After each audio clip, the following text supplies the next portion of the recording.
How to install Crunchyroll application on mobile device.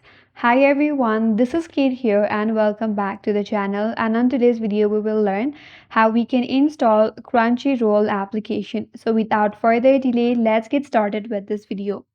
So in your mobile device, you have to open up Google Play Store and in the search bar, you have to search for Crunchyroll.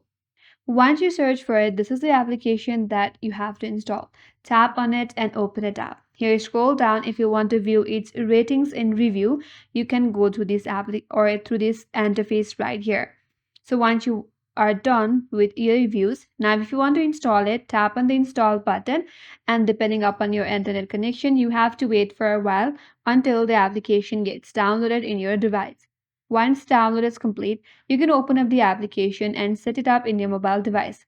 That's it, and that's all for today's video. Hope this video was helpful, and if you're new to our channel, consider subscribing. Thanks for watching and stay tuned for more videos.